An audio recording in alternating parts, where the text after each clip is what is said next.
Yang terbaik, yang sebaiknya kita lakukan selama masa kampanye dan pemilu, insya Allah, adalah memperkhusuk sholat, menambah jumlah jenis dan kreativitas ibadah, menyaring pengeluaran mulut, membantu atau menolong setiap orang yang dijumpai yang sedang membutuhkan pertolongan, serta berdekat-dekatan dengan orang soleh, wong kang soleh, kumpulono, kata Sunan Kalijogo, mentransfer makrifat empiris Sayyidina Ali bin Abi Thalib. Mengenai hal yang terakhir ini, kita nyanyikan lagi hikmah kontekstual.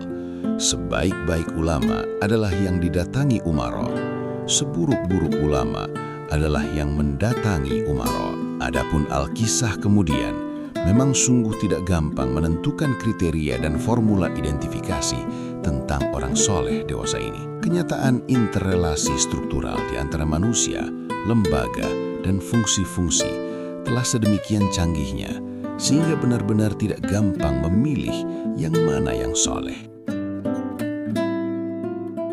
Kalau umpamanya terminologi yang kita pakai adalah konstelasi Umayyah, Bilal, dan Abu Bakar, maka peta zaman dewasa ini sedang sedemikian complicatednya dan sedemikian overdinamisnya untuk setiap kali menangkap bahwa yang ini adalah Umayyah yang sedang menyelenggarakan kekufuran dan menindas Bilal, sedangkan yang itu benar-benar seorang Abu Bakar yang mengorbankan diri menebus nasib tauhid sang Bilal.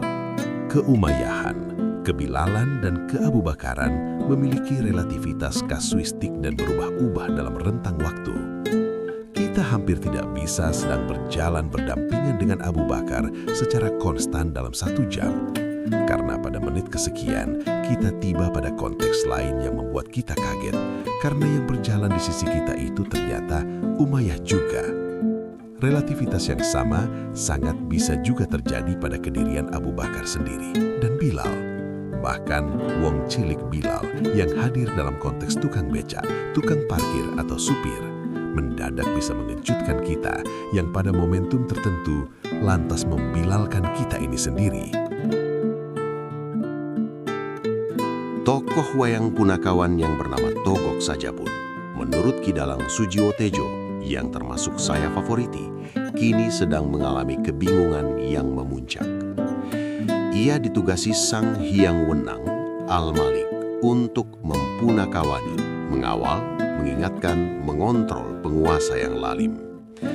Di dalam lakon-lakon wayang tradisional, yang disebut penguasa lalim itu secara simplifikatif diwakilkan pada pihak Rahwana dalam Ramayana atau Kurawa pada Mahabharata. Tetapi Togog yang kenyang dengan pengalaman abad 20 tidak lagi bisa memakai cara berpikir simbolik formal semacam ini. Penguasa yang lalim pada pandangannya lebih bersifat kata kerja dinamis dibanding kata benda statis. Kelaliman, kedoliman, atau lebih benar lagi secara harafiah, dulm, tidak diwakili oleh suatu subjek sejarah secara permanen, melainkan direpresentasikan secara dinamis oleh konteks dan kasus yang berkembang dan berubah-ubah dalam ruang dan waktu yang berbeda. Togog mengambil kesimpulan sementara bahwa ia tidak mengawal suatu pihak, suatu golongan, atau kelompok, melainkan mengawal nilai. Ia boleh membelok dari istana dan mengembara ke mana saja, asalkan ia mengkritik setiap kelaliman. Risikonya alam pikiran zamannya belum berjalan seiring dengannya. Masyarakatnya masih teguh berpikir simbolik formal. Pokoknya yang itu lalim, yang ini dilalimi. Pokoknya jangan dekat-dekat pada pihak yang sudah mutlak dirumuskan oleh makrifat umum sebagai penguasa lalim. Kalau Togog beredar dan menggeser-geser sepak terjangnya berdasarkan rute dan ritme perjalanan nilai kelaliman, maka ia secara sangat gampang dituduh pelin-pelan. Halayak tidak menilai Togog berdasarkan pada apa yang ia lakukan, melainkan berdasarkan pada di mana ia berada dan kemana ia pergi. Penglihatan dan ilmunya sederhana. Kalau Togog mampir ke kandang kambing, meskipun itu karena ada kambing yang sedang masuk angin dibutuh dipijat, orang menyimpulkan Togog adalah kambing. Bahkan ada yang menyebut Togog itu Begundalia kambing. Ilmu seperti itu tidak salah. Itu psikisme orang patah hati pada kambing, yang permasalahannya sesungguhnya tak ada kaitannya dengan togok. Irasionalitas pergaulan yang menjadi muatan kesulitan ala togok ini, kalau dikembalikan pada Wong Kang Soleh Kumpulono, yang tergampang adalah pada bulan-bulan pemilu ini mempersedikit pertemuan dengan orang hidup dan memperbanyak pertemuan dengan orang mati. Maksud saya, banyak-banyaklah melakukan ziarah. Mungkin bersama teman-teman sejawat, berombongan bikin tur keliling ziarah ke makam Nakam Wali Sono. Bukan Wali Songo loh. Orang-orang yang masih hidup, biarpun tokoh yang sudah sangat populer, kini identifikasinya serba sangat relatif. Maka mestinya identifikasi tokoh-tokoh yang sudah wafat agak lebih jelas, meskipun tidak tertutup kemungkinan proses manipulasi historis bisa membuat tokoh ini atau itu bertahan mastur, tersembunyi kasunyatannya dari mata manusia. Tradisi ziarah ini, sepanjang tidak menjebak pelakunya dalam syirik dan tahayul, bisa sangat bermanfaat. Sekurang-kurangnya, setting fisik suatu lingkungan pemakaman leluhur secara estetik lebih kondusif bagi kebutuhan spiritual psikologi pendatangnya dibanding ruang diskotik atau pentas dangdut. Kalau tujuan ziarah sebatas pada keperluan untuk memproses sublimasi batin dan penjernihan pikiran, tentu tak ada soal. Tapi banyak juga sih penziarah yang melangkahkan kakinya ke suatu pemakaman dalam rangka kapitalisme atau kekuasaan. Ziarah berfungsi mirip dengan lobi ke birokrat untuk mendapatkan akses ekonomi. Almarhum juga difungsikan sebagai telundakan, tangga, sukses ekonomi atau karir. Sebagaimana datang ke pengajian pun, orang banyak datang antara lain untuk berkah laris dagangannya dan gampang naik pangkatnya.